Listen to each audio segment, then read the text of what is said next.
Se Grabovoi diz que temos que falar salvação global e desenvolvimento harmonioso para toda a humanidade, quer dizer que existe o mal e temos que combatê-lo.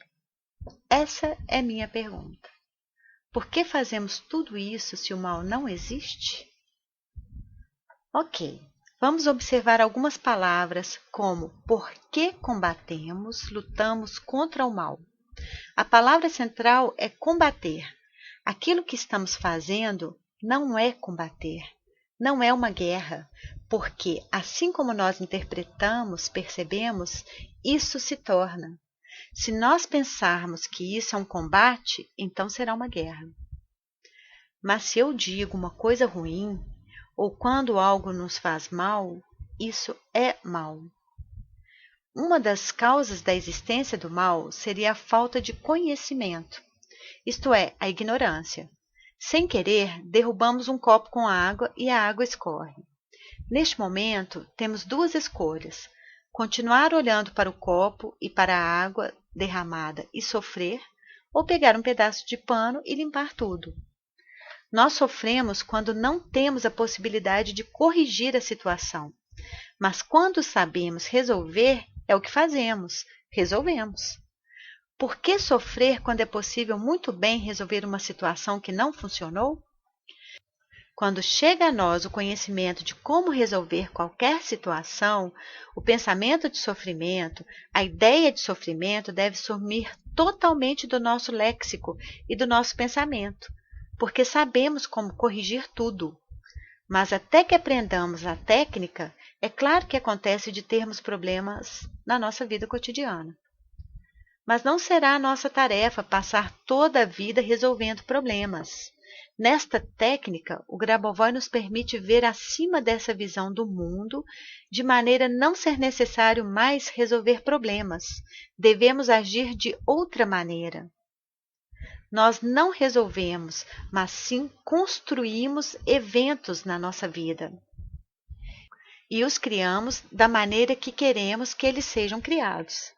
Efetivamente, nós os criamos da maneira que nós queremos. Por isso, o sofrimento é algo que deve terminar quando nós elevarmos a nossa consciência. Não se deve sofrer. Quando falta o conhecimento, se sofre, mas isso pode ser resolvido. E justamente isso é algo que freia um pouco a humanidade. No nosso inconsciente coletivo, existe uma ideia, um pensamento de que sofrimento é algo absolutamente normal, que todos sofrem, não é verdade? Enquanto nós pensarmos que sofrer é normal, que sofrem todas as pessoas, então nós criamos um mundo que sofre. No entanto, isto é falta de conhecimento, isto é, ignorância de como funciona o mundo. De onde nos chegam essas ideias? Sempre pela sua própria ignorância, falta de conhecimento. Com essa ignorância, não conhecendo muito bem quem é Deus, atribui-se a ele as próprias qualidades. O que dizem as pessoas? Que Deus pune, castiga. Só isso já é suficiente para que se criar um mundo que sofre. Outras coisas que escutamos. Eu sou um grande pecador. Como Deus pode me ajudar? Eu cometo pecados sempre. Só isso por si contribui ainda mais para esse pensamento. A questão aqui é que, fazendo isso, o homem se coloca de acordo com o sofrimento, pecado. O homem diz assim: eu sou um pecador, e aceita como consequência desse fato o sofrimento e punição. Aceita e então sofre. Fica doente. Fui punido, estou doente por isso. Então, o mal criado por nós não foi criado por Deus. Somos nós, com nossos pensamentos negativos e falta de conhecimento, que o criamos. E desta maneira, com as nossas mãos, podemos destruir essa ideia e criar nosso mundo perfeito. Porque Deus, a cada segundo, a cada pequeno segundo, traz sempre coisas positivas ao mundo. E então podemos dizer que quando Deus criou o mundo, o homem foi criado um pouco como a criança de Deus, a sua criatura amada. Mas pensando entre nós, quem quer que uma criança sofra?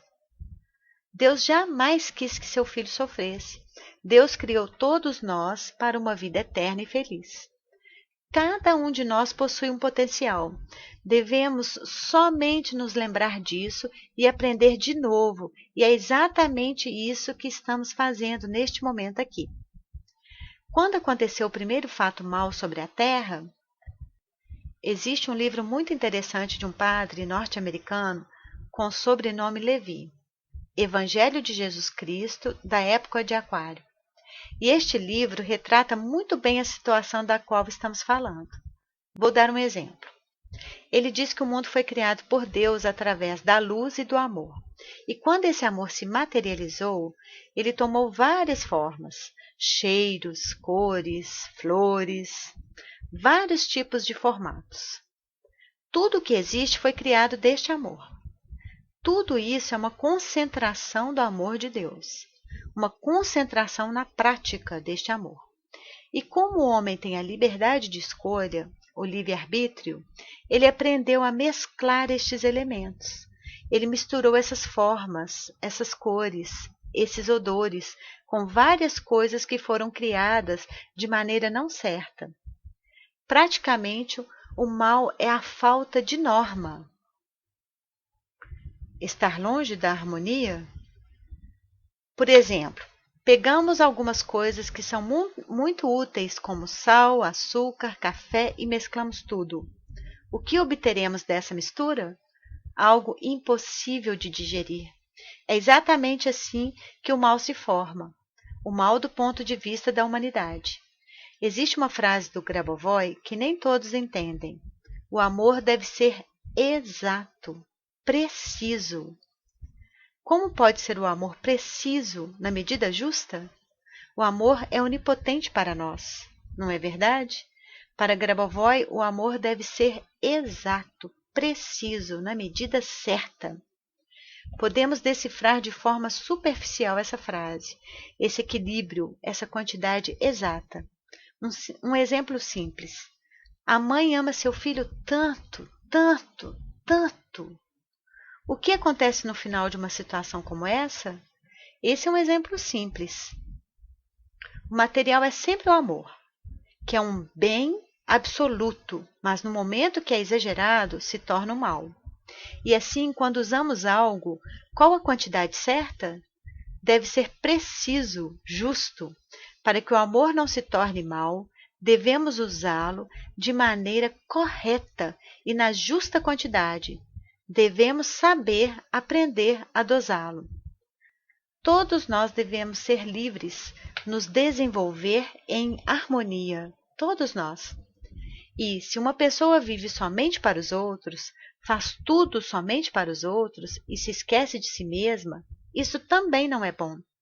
Porque esse, no final das contas, supera, excede essa norma, excede a dose que seria normal, que seria um bem. Quando a mãe ama excessivamente seu filho, ou quando a pessoa faz tudo para os outros e se esquece de si mesma, são exemplos de como algo bom, amor absoluto, pode levar ao mal. Mas este é apenas um aspecto deste tema. Existe um aspecto não tão agradável.